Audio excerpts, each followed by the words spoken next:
Olá, saudações desse seu coração maravilhoso. Hoje é o que eu vou falar sobre a minha experiência, a minha visita que eu fiz ao que é conhecido como Quilombo dos Palmares. E eu vou mostrar algumas imagens que eu captei de lá e que ficaram não só gravadas aqui, que eu quero compartilhar com você, mas também falar também da minha sensação, da minha experiência, que eu posso dizer que tem também um ingrediente que vai além, né, da experiência de uma visita. Primeiro, quer dizer que não foi uma visita assim, turística, né? Foi uma experiência humana da mais forte, que eu não tenho nem como descrever. Né? Eu diria que tem algo espiritual, né, nessa experiência e que eu quero compartilhar aqui com você.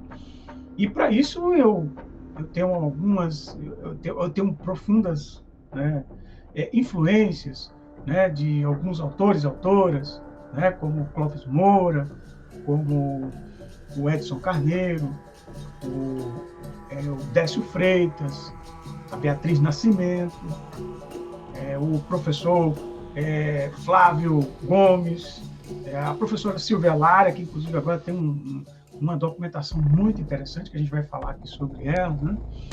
O Abdias Nascimento, enfim, a Lélia Gonzalez. Então, acho que eu quero falar um pouco influenciado, né, pelo pouco que eu conheço, né, desses autores e autoras, né?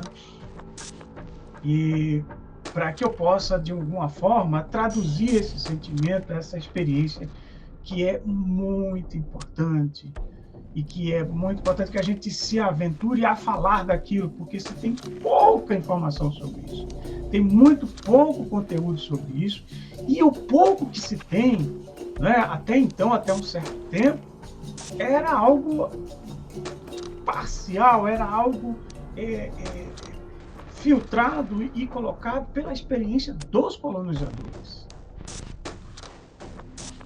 A gente não tinha, o que eu aprendi na escola, disso era quase nada. Né?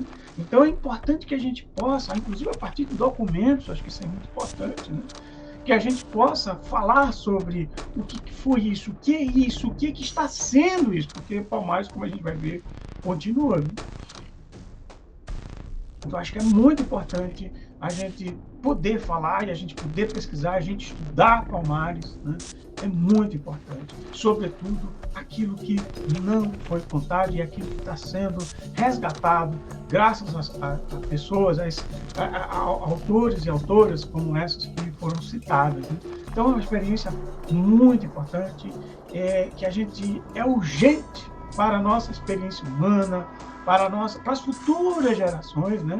A gente também se aventurar e poder se dar o direito, o luxo de poder contar, de poder falar, nós que tanto fomos calados, né? Então é isso.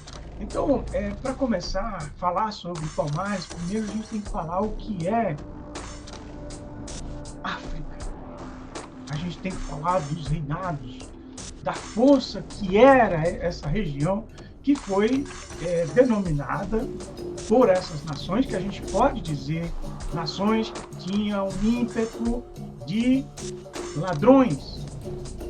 Não estou dizendo que é todo o povo europeu, obviamente, mas a forma como se constituiu o modo de produção, né, capitalista, né, a gente pode dizer que na sua natureza é uma lógica de roubo, de vassalagem, de rapinagem, uma lógica genocida. A gente pode dizer com muita tranquilidade isso.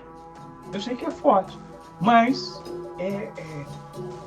porque a gente aprendeu, né? A gente aprende que isso era natural. Então a gente tem que falar o que está por trás, porque claro que não vai dar tempo aqui de eu detalhar isso, até porque eu também não tenho esse poder, mas a gente pode dizer que a região que é conhecida como África era o celeiro da cultura egípcia, do reinado de Cartago, né? O Cartago, não sei se pronuncia assim, o Núbia, o Império de Gana, né? O Império do Mali, né? O Império de Oyo, que também pode, né? Que é o dos Yorubás, né? O Império do Songhai, né?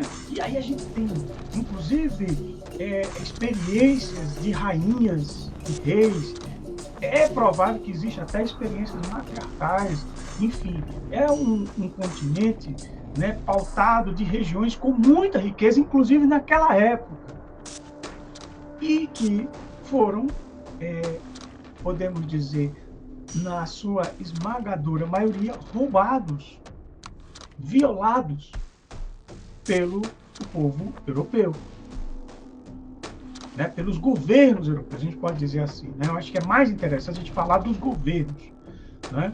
Então, a gente vê que quando as pessoas veem grandes construções, coisas belíssimas na África ou na Europa, a gente pode dizer que aquilo ali, de uma certa forma, grande parte de algumas construções, de grandes construções lá, tem mãos de pessoas que foram escravizadas, tem mãos de pessoas que foram roubadas. Né?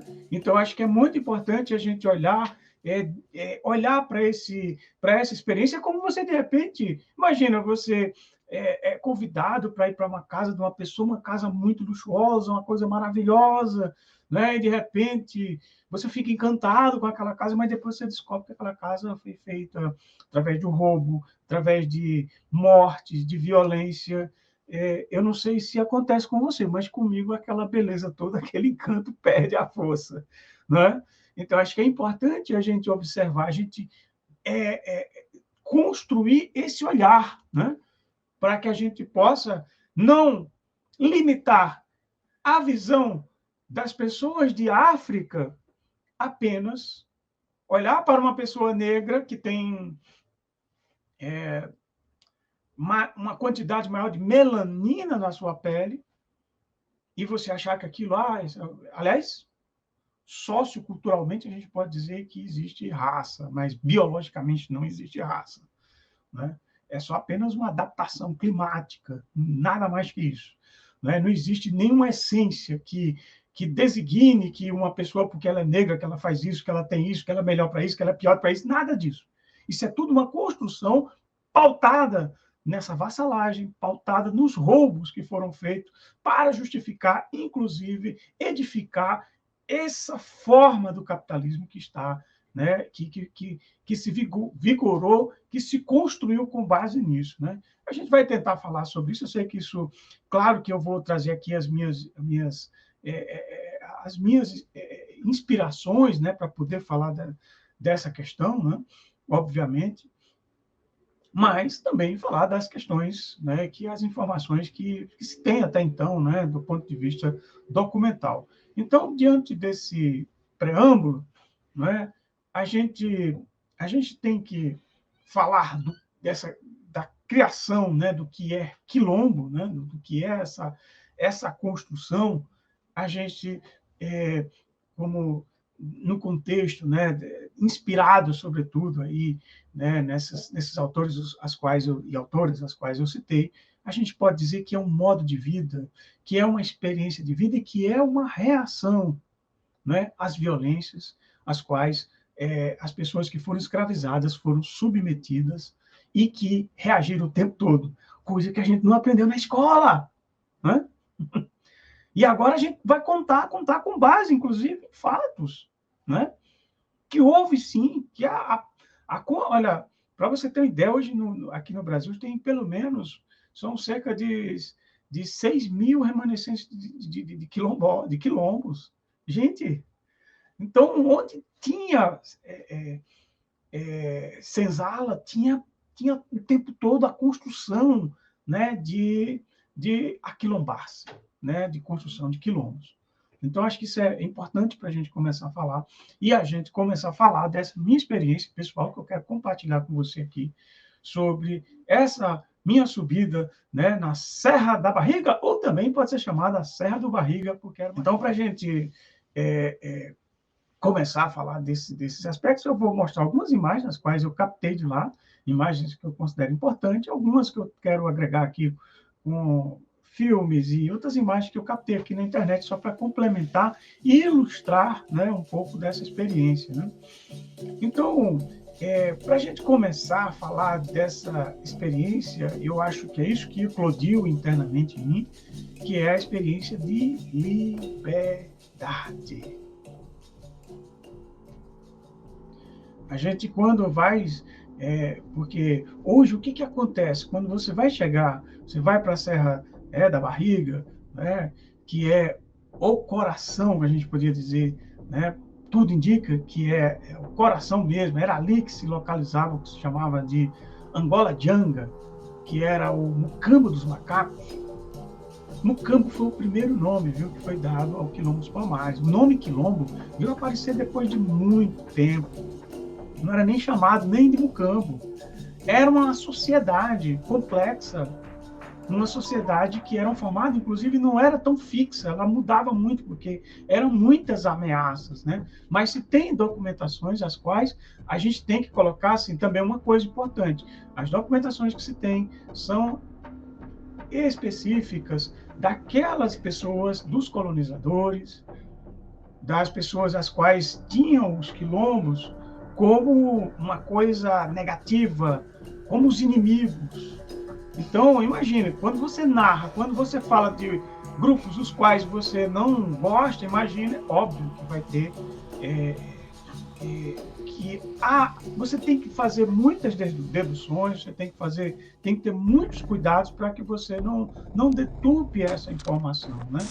Então, acho que é muito importante que a gente primeiro pondere isso, porque as fontes que se tem são de natureza policial e de natureza também militar, né?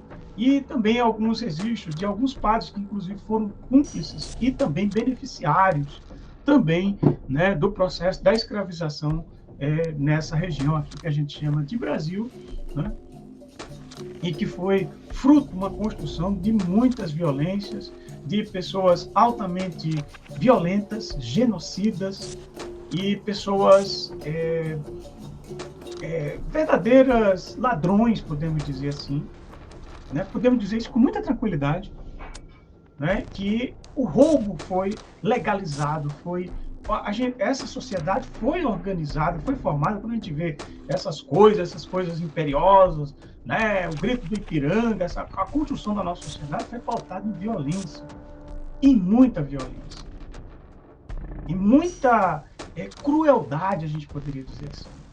Então, a gente tem que desenvolver um outro olhar. Para quê? Para que a gente possa se libertar. E para isso a gente... daí vem o conceito de aquilombar-se, né? Que inclusive o Clóvis Moura traz, né? Inclusive é uma inspiração minha. Não sei se eu citei o Clóvis Moura, mas nas citações, mas principalmente o Clóvis Moura, né?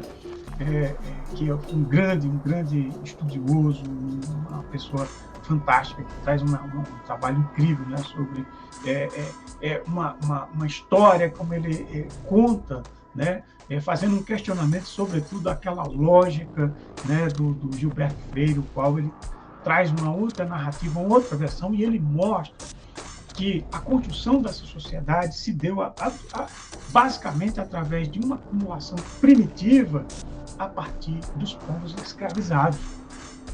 E esses povos constituíam a primeira, digamos, luta social e de classe nessa sociedade. Eu acho que isso aqui é o ponto onde a gente deve começar o nosso trabalho, né?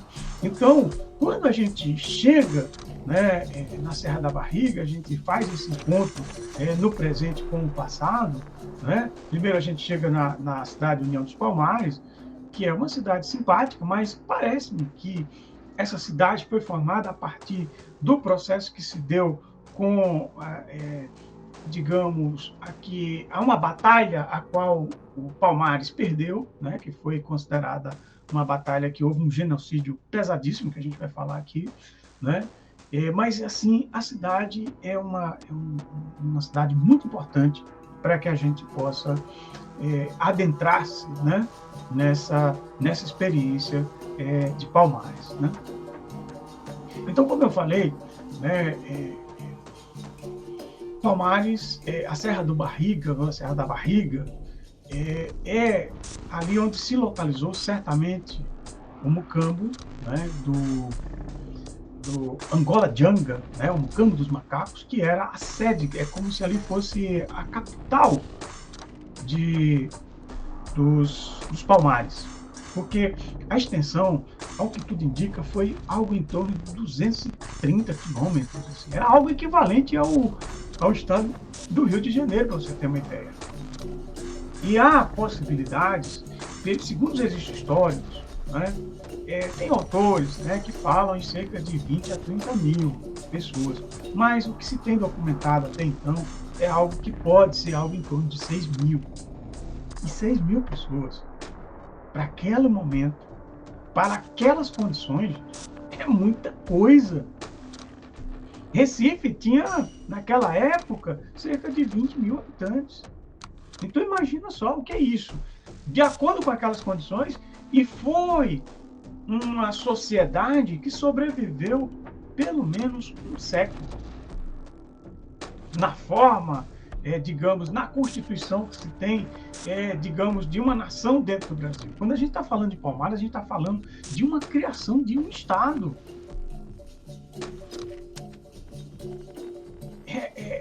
E de uma forma extremamente heróica.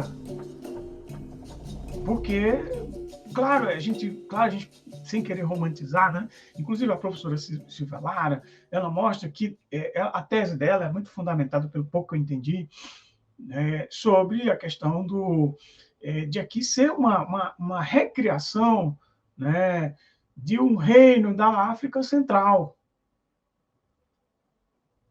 Porque talvez a constituição política esteja nos mesmos moldes, né? Pelo menos é o que se tem na documentação, né? Mas a documentação é muito precária, muito pequena, a gente não tem assim tanta coisa. Claro que está saindo mais coisa, tem muita coisa para se estudar ainda sobre isso, né? Então, a gente pode dizer que, basicamente, o Quilombo dos Palmares, antes de ser chamado de Quilombo, porque esse nome Quilombo vem muito depois, porque, inclusive, como eu já falei, né, não existia assim um local fixo, as mudava muito, né?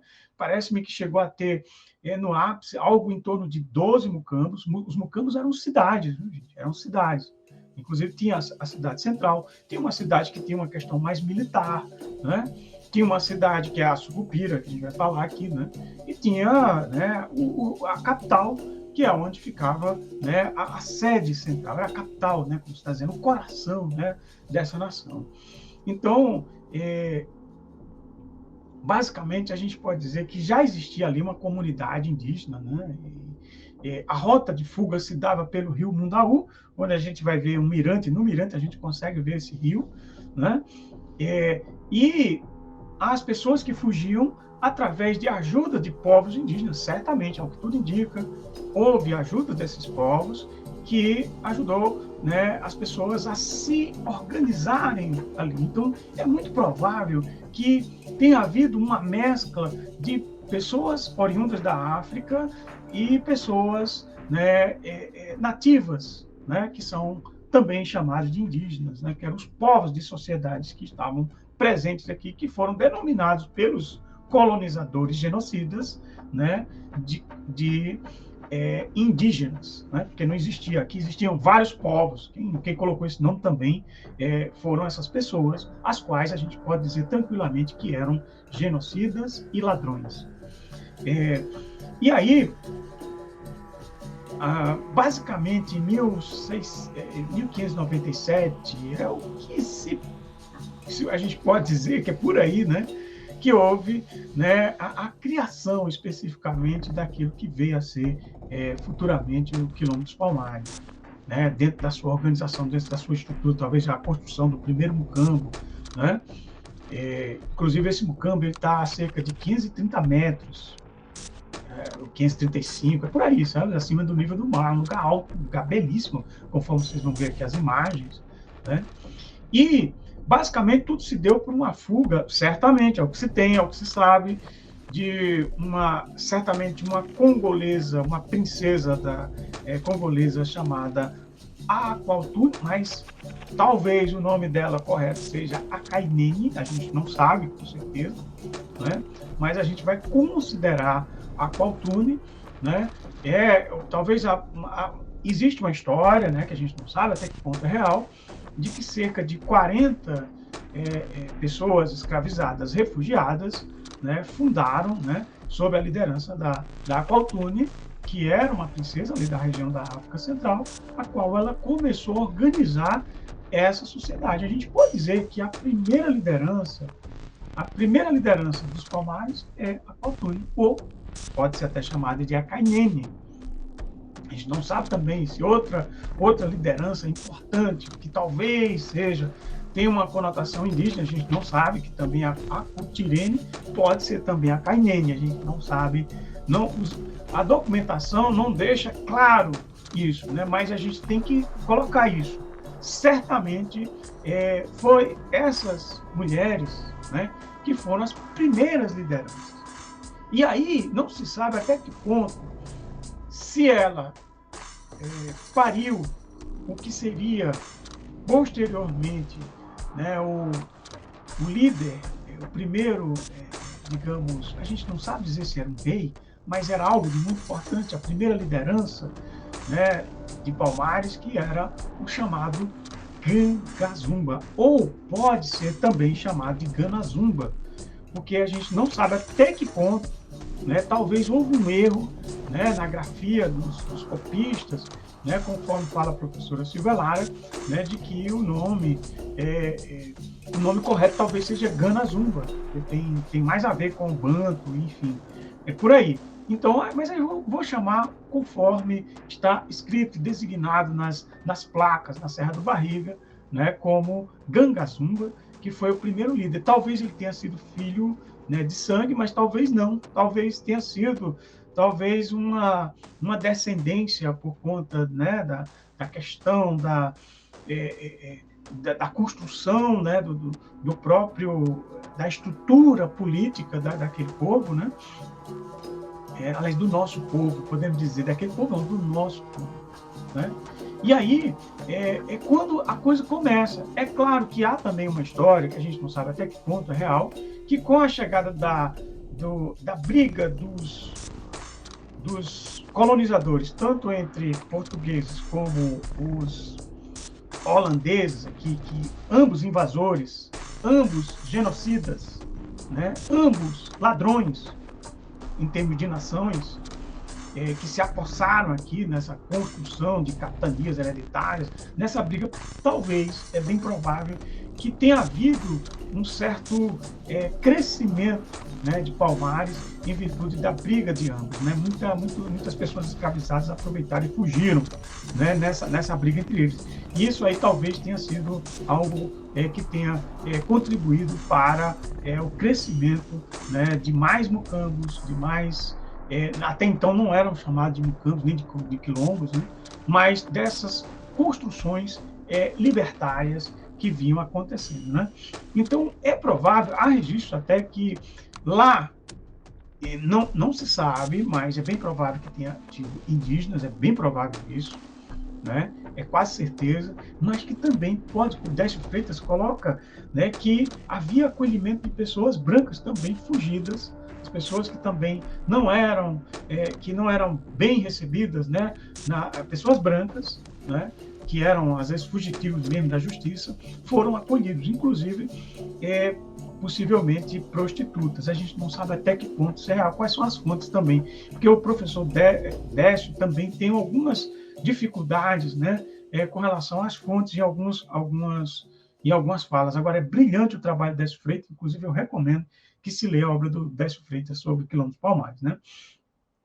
Então, foi uma sociedade pautada num sistema também hierárquico, né, muito forte, né? Então, e o Gangazumba foi o primeiro, né, a gente pode dizer, o primeiro líder, né? O irmão dele também, com outra liderança também, que era soldado, Gangazona, Gana Muíza, e por aí vai. Tinha várias lideranças e que foram construindo toda uma estrutura política pautada, sobretudo, na questão militar, né? Porque, inclusive, aos moldes, provavelmente, do contexto daquela região da África Central. Provavelmente, a gente não sabe. É claro que tinha que ter um robustecimento da questão militar, porque as ameaças eram totais. Você estava diante de pessoas que tinham uma sanha assassina, uma sanha de roubar dos outros. Então é óbvio que você tem que estar o tempo todo se defendendo. Então essa sociedade foi pautada nisso. Inclusive a origem da palavra quilombo, que inclusive certamente ela vem da África, né, com certeza, de algumas regiões da África, e que mostra sobretudo esse aspecto, né, de questão militar, né? Então a gente pode dizer que essa sociedade ela foi se construindo, né? Então criou-se vários mucambos, o mucambo do Tabocas, do Amaro, do Ocenga, o Subupira, que era inclusive era o quilombo, era o mucambo onde as crianças treinavam, né, para a guerra. Provavelmente já começava tipo ali, aos 8 anos já tinha que começar a se defender já, né? Inclusive as pessoas, certamente, até onde se sabe, as pessoas que estavam lá estavam todas, sejam mulheres, idosos, preparadas para qualquer processo de invasão. Então as pessoas tinham processo de defesa bem sofisticado, bem elaborado, né?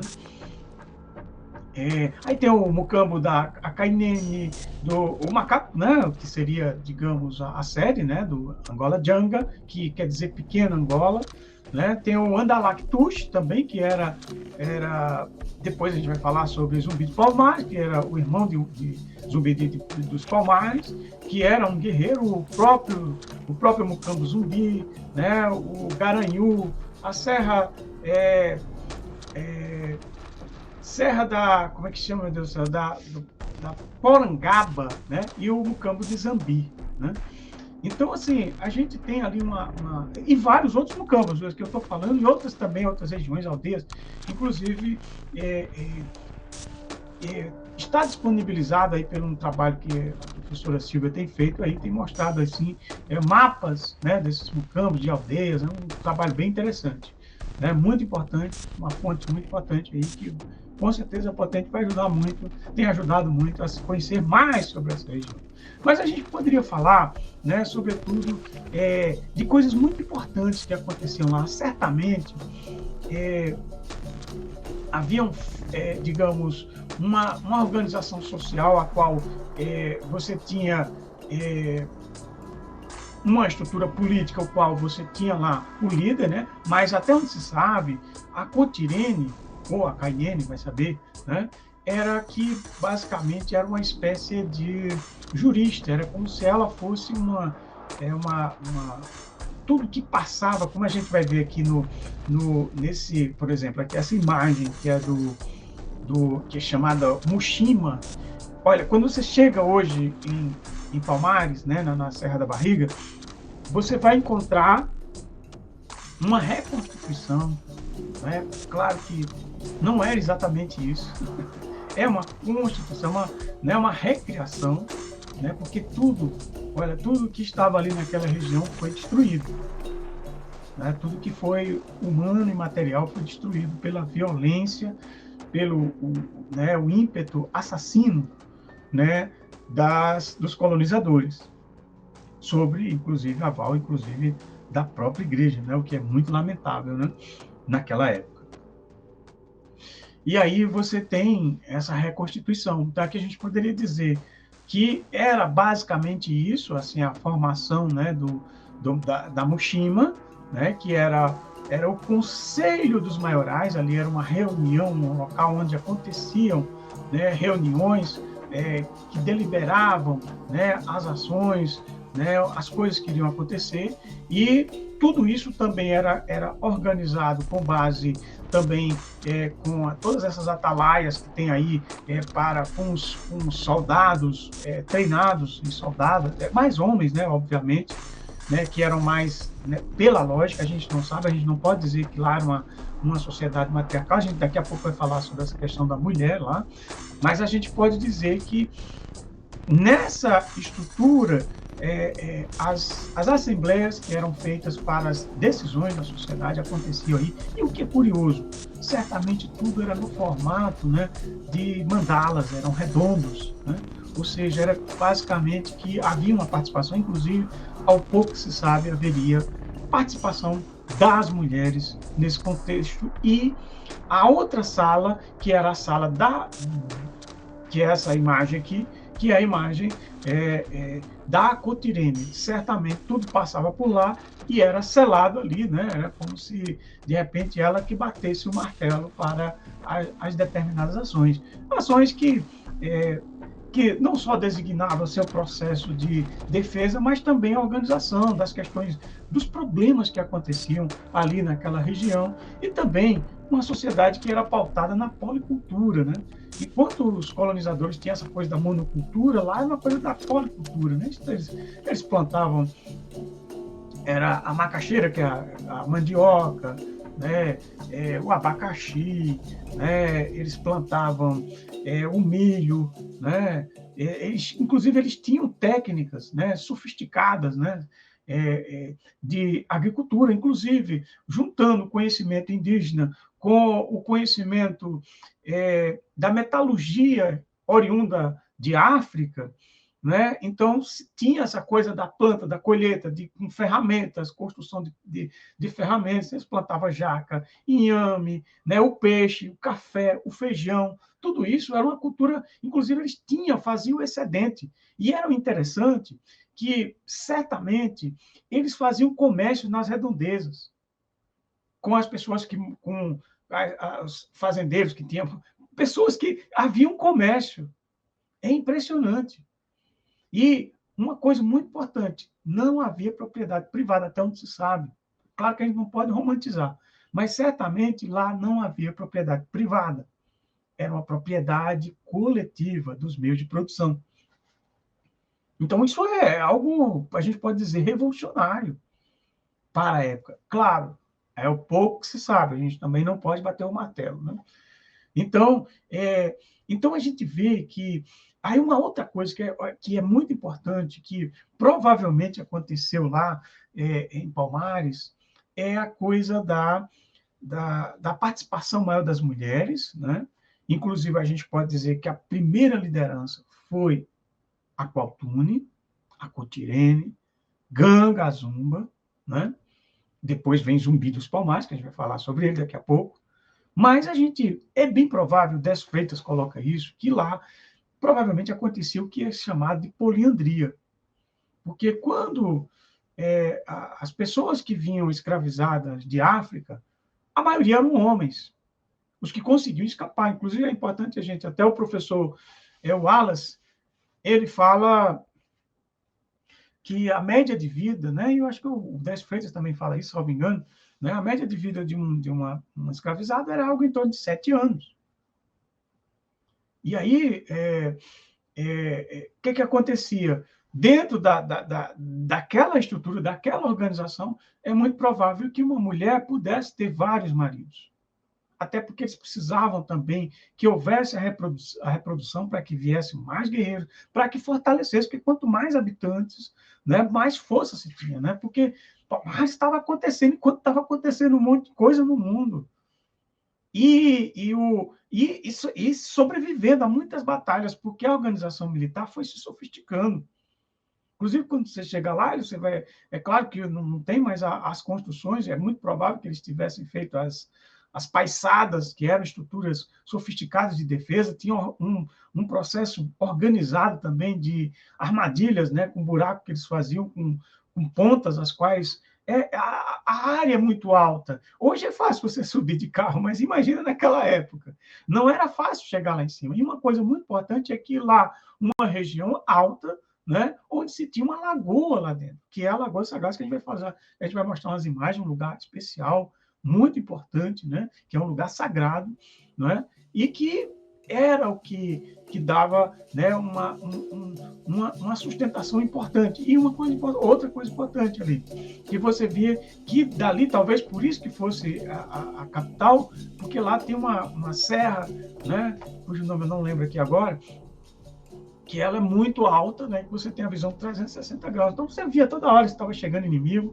Então, tinha essa coisa de qualquer hora você poder se deslocar, se todo mundo evacuar, e, enfim, era uma estrutura muito sofisticada. As pessoas estavam preparadas, mulheres, idosos, homens e tal, né,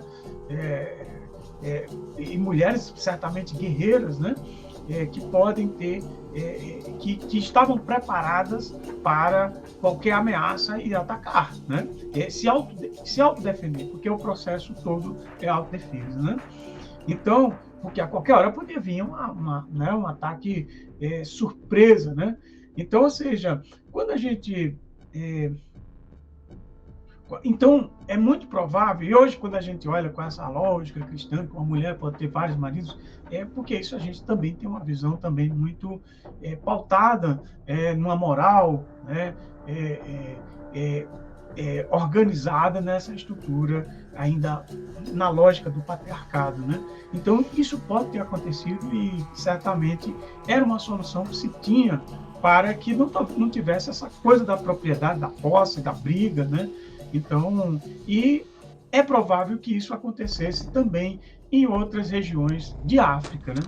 Então, acho que é importante a gente destacar isso, né? Agora, hoje, quando você chega lá, né? O que é importante, que eu acho que é fundamental a gente compreender lá em Palmares, é que quando você está lá, você não vai estar, você está diante de reconstituições, de estruturas que se aproximam, réplicas do que provavelmente foi lá, né? Inclusive você vai ver ocas indígenas e que mostram certamente ali, né, a relação de indígenas com o povo africano.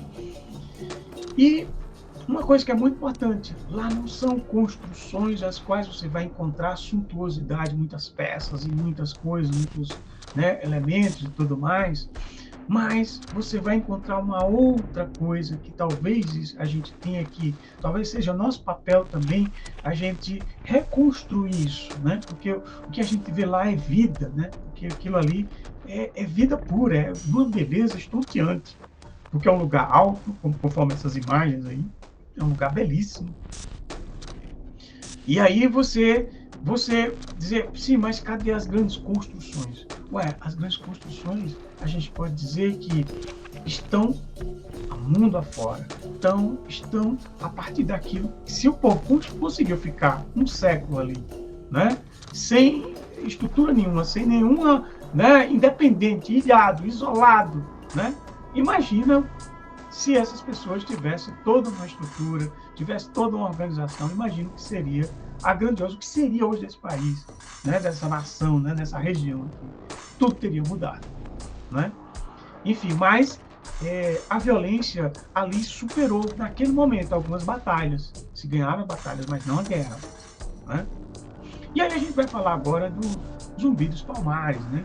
Que pode ter sido sobrinho, né, do Gangazumba. Provavelmente ele tenha sido sobrinho dele, a gente não sabe. O Décio Freitas conta uma história de que o Zumbi teria sido criado e educado por um padre, né? Ele teria sido capturado numa fuga, né, ainda pequeno, ainda criança, e depois ele havia aprendido latim e teria teria recebido também o nome de Francisco, e aos 15 anos ele foge e volta para Palmares. Só que o Décio, até onde se sabe, ele não apresentou a documentação disso. A gente não sabe se ele viu e ninguém sabe se isso até que ponto isso aconteceu. Mas é muito provável, pela lógica, que talvez o Zumbi mesmo, pelo tempo, pela cronologia, ele tenha nascido mesmo lá em Palmares. Então, talvez o Zumbi nunca tenha sido escravizado. Ele não soubesse o que era isso, né? Então, ele foi a liderança que sucedeu o Gangazumba.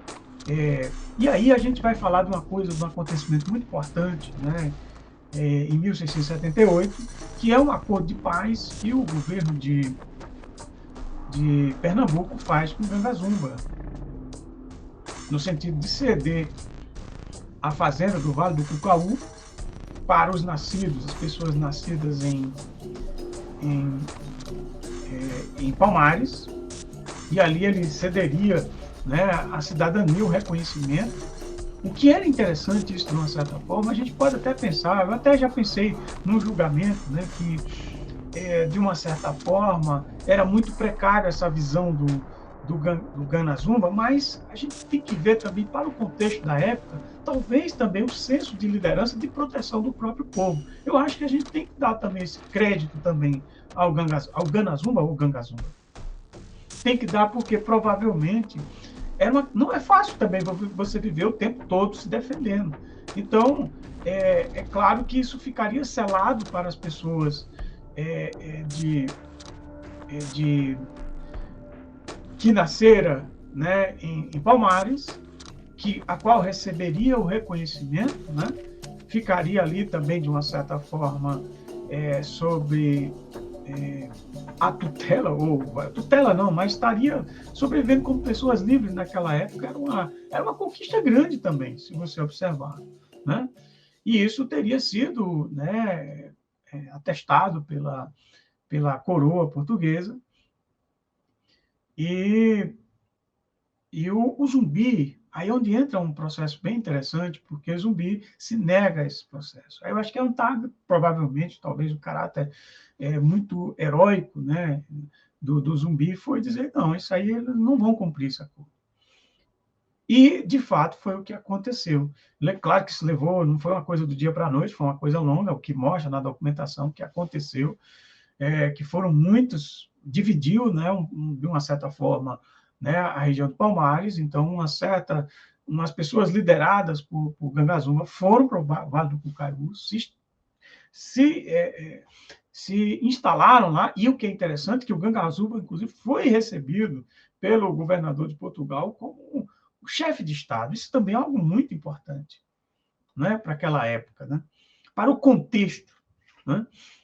Então, por isso que tudo que a gente tem que reconstituir Palmares sempre, de uma certa forma, como imaginário para mais, porque imagina o que foi roubado, né? Então, acho que é muito importante que a gente possa fazer. Por isso que é importante o Décio Freitas, por isso que é importante Clóvis Moura, porque tem que se fazer, mesmo que o Décio tenha, sei lá, exagerado em algum aspecto, é importante não é nada errado, porque imagina o que não foi, o que foi tirado, né? Então, e aí, nesse contexto, o governador, ele de fato não cumpriu o acordo, conforme preconizou o Zumbi, e aí, realmente, o Ganga Zumba, inclusive, foi envenenado, se sabe, está documentado que ele de fato foi envenenado lá, e aí a coisa se desconstruiu. E isso, especula-se que abriu uma brecha muito grande, no tange ao seu aspecto militar, para invasão, porque aí onde entra os seus aspectos da batalha que viria, né, acontecer em 1696, que foi a batalha que foi organizada, né, por sanguinários, que inclusive eu nem vou falar o nome desse sanguinário, desses violentos, desses assassinos, né, que foram contratados aqui. Não vou citar isso, não vou dar nome a essas pessoas. Essas pessoas, inclusive, têm nome de rua, foram considerados até heróis, né, que se juntaram, conseguiram montar uma força militar absurdamente grande, que se juntou, inclusive, até presidiários, inclusive, nessa empreitada, seriam perdoados das suas penas, teriam seu reconhecimento caso vencesse Palmares. Juntou, inclusive, infelizmente, indígenas, né? Inclusive tem um nome indígena, eu não vou falar o nome desses aí também, né? Pessoas também escravizadas também, né? Pessoas negras também foram lá, né? Se juntaram até para uma organização liderado por um bandeirante assassino, né? Um absurdo, que tem nome de rua com o nome desse assassino, é uma coisa deplorável, vergonhosa, né? Que, inclusive, é uma coisa que a gente tem que questionar, o papel desses bandeirantes. Você vai em São Paulo, tá lá, estátua de bandeirantes. Gente, olha, tem emissora de TV com esse nome, pelo amor de Deus, gente. É um absurdo isso, né? Mas, enfim, é como está estruturado e organizado a natureza dessa sociedade, né, violenta, né? Então, aí houve uma batalha que foi muito dura, talvez a batalha mais pesada que digamos, dá maior perda, digamos, naquele contexto de Palmares, porque realmente houve um genocídio, né, onde pessoas, né, foram realmente massacradas, e, e aí destruído tudo que se tinha lá. Né? E foi uma coisa absurda, né, a qual foi tirada todo aquele processo de policultura para colocar ali a monocultura e ser entregue, né, para esse estado sanguinário, né, que se instalou aqui, que formou, né, essa nação a qual nós somos, né, fruto delas. Né? Então a gente é fruto de muita violência. Agora a gente vai ver as cenas que talvez que sobreviveu, né? Que tem como eu já falei, os outros lugares são, digamos, de reconstituições. Mas a gente agora vai ver aqui esse lugar que é chamada Lagoa Sagrada dos Negros, e essa árvore aqui, que é uma coisa especialíssima, que é a gente vai falar aqui dela, que é a gameleira branca, que é Iroko, né, que é o nome do orixá. É uma árvore que só existe na flora africana, né? E no Brasil é uma das poucas, talvez a única, né, que existe aqui, né? Então, essa lagoa, ela presenciou todo esse lugar. Então, ele é um lugar sagrado. Chegar aí, estar aí é uma experiência que a gente tem que estar preparado, preparada, preparade, para a gente se conectar com, digamos, com o que aconteceu. Aí é algo que é subjetivo, é espiritual, né? Algo que faz a gente fazer uma conexão do passado com o presente e a gente se reconectar com esse espírito de liberdade, né? É um momento de um aquilombamento, digamos, da alma, né? Então, assim, pisar nesse chão, molhar os pés nesse momento, nesse lago, para mim foi uma experiência indescritível. Não sei se vai ser para vocês, se eu conselho que você esteja lá, que você conheça, que se desfrute, né, dessa experiência, a qual requer de você também. Você tem que recompor o que falta lá, o que foi perdido lá.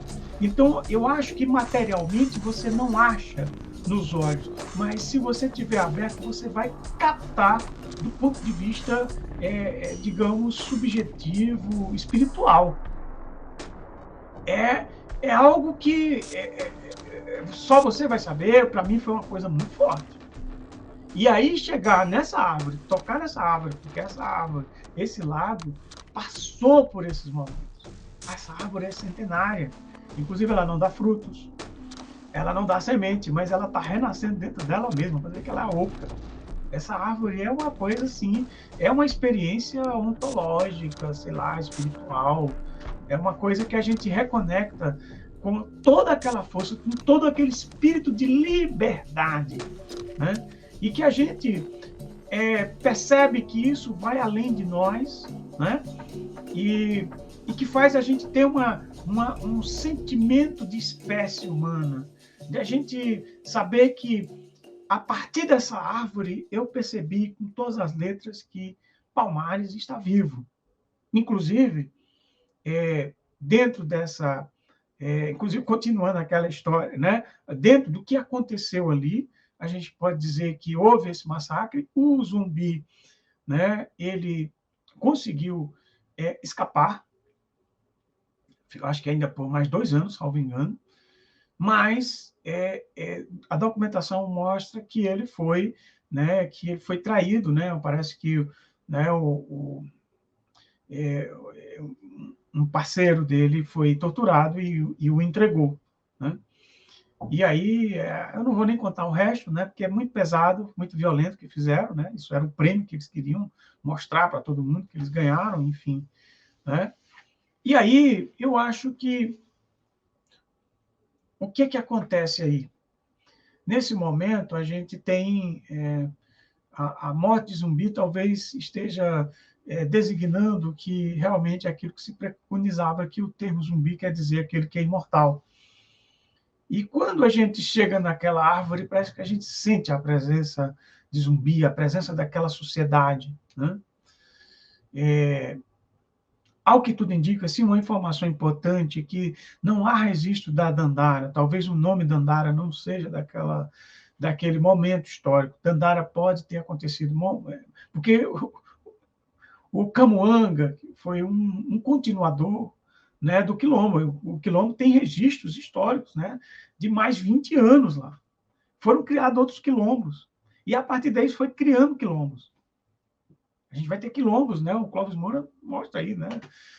O quilombo de Jabaquara, né? Campo Grande, quilombos enormes que, é, é, que foram, né, se desenvolvendo ao longo, o Ambrósio, altos quilombos que foram se construindo, né?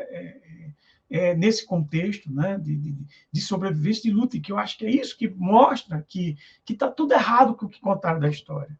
O aquilombamento aconteceu o tempo todo, e a gente tem que contar essas histórias de quilombo, de aquilombamento. E a gente tem que se aquilombar, nos aquilombarmos, para que a gente possa, para as futuras gerações, continuar Palmares. Palmares continua. Continua do ponto de vista físico e também do ponto de vista subjetivo, né? Dessa busca pela liberdade, por essa transformação, né? Pela luta contra as opressões, pela luta pela justiça social, né? Então, acho que é isso que a gente tem que resgatar. E quando a gente se conecta com aquela árvore, parece que vem algo dentro de você que faz a gente pensar em algo mais nas futuras gerações. A gente sai do plano individual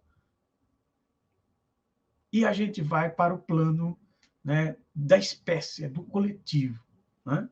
E só para complementar a questão da Dandara, só para não esquecer, é que há registro de, provavelmente, Zumbi e Gangazumba tinha várias mulheres, inclusive era denominado pelos registros como as suas concubinas. Era só as exceções, porque na maioria dos casos tudo indica que havia poliandria, mas eles, por serem chefes, podiam ter várias esposas. E tem registro mesmo de uma, né, específica, que a professora Silvia Lara comenta, que é a Maria Moreira, né, a qual foi capturada e levada para Portugal. Isso é um registro que se tem, a gente não sabe até que ponto isso é real, e não se sabe se a Maria Moreira cumpriu o papel que se fala da Dandara, né? Tem registro de Lucrécia, né? Tem vários, Madalena, né? Então, provavelmente, também essas mulheres eram guerreiras também. Provavelmente elas cumpram o papel da Dandara. Por isso que é importante também, mesmo quem tem o nome Dandara, né, mesmo que não tenha essa existência documentada, mas o espírito da Dandara, isso que foi designado com esse nome, é correto, não tem nada errado. Falar em Dandara enquanto liderança, enquanto, né, a cônjuge, né, de Zumbi, né, dessas pessoas que foram guerreiras, né? Acho que isso é muito importante. Então, eu acho que agora, mais do que nunca, a gente está vendo agora uma sociedade muito dilacerada, muito pautada nisso, e a gente tem que pensar em formas estruturais de transformar a sociedade.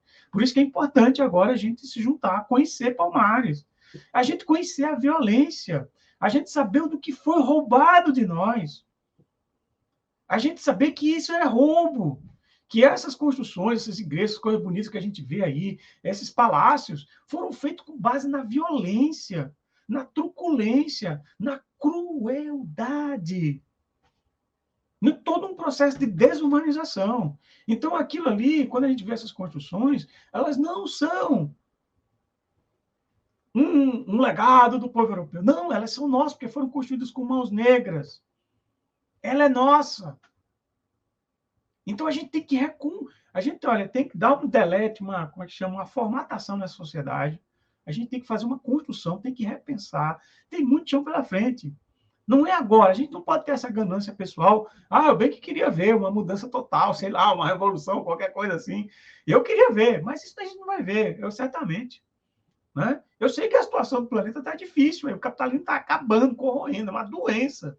Esse negócio é uma coisa pesada. Mas eu acredito que tem muito chão pela frente e eu acho que a gente tem que pensar enquanto espécie. E é isso que eu percebi, que eu senti na minha alma lá na Serra da Barriga. Então, estar em contato com essa árvore, com isso, faz a nossa humanidade florescer, ela crescer mais ainda, e a gente pensar no que dá para fazer agora. É uma utopia e esperança, e material, uma transformação dialética. Né? Eu acho que é por aí. Né? E aí a gente resgata isso por amor, né, à espécie humana, por amor à vida, que a gente possa reconstruir a sociedade, né, que a gente possa construir uma sociedade justa e que provavelmente foi o que aconteceu, é certeza, quase absoluta certeza, de que foi uma experiência muito humanizada, sobretudo aos moldes da época, né, do que aconteceu. Claro, a gente tem que dar o desconto para a gente não romantizar e a gente ser fiel aos fatos.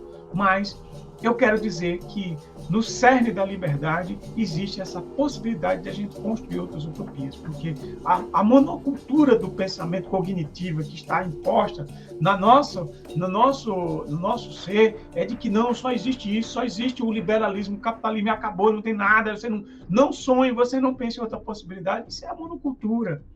A gente tem que resgatar a policultura para que a gente possa, inclusive, não só agir, transformar a nossa realidade material, mas também a gente recriar outra subjetividade em utopias. A gente poder se dar o direito de sonhar também. Né? Eu acho que a gente tem que fazer essa comunhão, que eu acho que isso é muito importante. E eu acho que é essa a lição de Palmares. Palmares continua. A gente está construindo uma outra sociedade. Essas conquistas que a gente está tendo aí do movimento negro são conquistas palmarinas, são processos de aquilombamento. A gente precisa nos aquilombarmos para a gente transformar a sociedade e cada vez mais a liberdade ser um signo, ser uma experiência, ser um registro, ser uma marca do humano, né? Em nome, né, de Palmares, em nome de todos os guerreiros e guerreiras, todos os humanos, irmãs e irmãs, com toda a sua força e com toda a sua fragilidade também. E a gente também tem que colocar que quando a gente fala em Palmares, em guerreiros, mulheres guerreiras, a gente tem que ter muito cuidado também, porque a gente cria também, ao mesmo tempo que a gente cria a imagem da mulher negra, guerreira, forte, a gente cria uma imagem de controle que a mulher negra é só isso, que existe uma essência. Não, a mulher também é frágil, o homem também é frágil. Então a gente tem fragilidades também. Somos guerreiros e guerreiras, mas temos o direito também de sermos frágeis. Temos esse direito, a gente também não precisa estar o tempo todo num processo de alerta geral, estar sempre brigando, a gente tem direito, né? Como acontecia certamente lá em Palmares, com muitas festas, né? O professor Flávio Gomes até conta que naquela época era muito provável que acontecesse uma festa numa senzala e tem gente lá de Palmares que ia para o meio da festa, parece uma loucura, mas era nesses termos que as coisas funcionavam. Havia uma conexão, havia uma estrutura que é muito importante a gente contar também essas histórias, a gente imaginar também essas possibilidades, com base, inclusive, nos dados, obviamente, né? A gente fazer as devidas deduções também das coisas que aconteciam por lá. Né? Então, isso aí, olha, eu espero, essa experiência aqui é uma experiência que eu fiz questão aqui de registrar, deixar aqui para você, e que sugiro que se aprofunde, sobretudo aqui, inclusive nesses autores e autoras as quais eu sugeri. Eu acho que tem muita coisa, se você já conhece muito isso, então aprofunde mais. Né? Eu também estou me aprofundando, eu sou apenas um minúsculo estudante disso aí, né? Tenho muito para aprender, mas eu tenho esse coração e essa experiência que eu espero que a minha ida a Palmares foi só a primeira de muitas. Eu quero ir lá, inclusive, se possível, né, em 20 de novembro, que é lá onde acontecem festividades maravilhosas, né, acontecem, né, coisas incríveis lá, rituais. Então é uma coisa, deve ser mais forte ainda, né? Então, isso aqui é o registro da minha primeira experiência em Palmares e eu quero que isso fique aí para você, que isso entre também no seu coração, na sua alma, no seu ser, e que se ajude você a se aquilombar-se e você possa ajudar a transformar a sociedade, que a gente possa humanizar a nossa realidade, né? Nesses termos. Então, olha, saudações, Muita luz aí para você, muita força, muita axé, e a gente vai transformando esse mundo aí. Valeu! Uhul!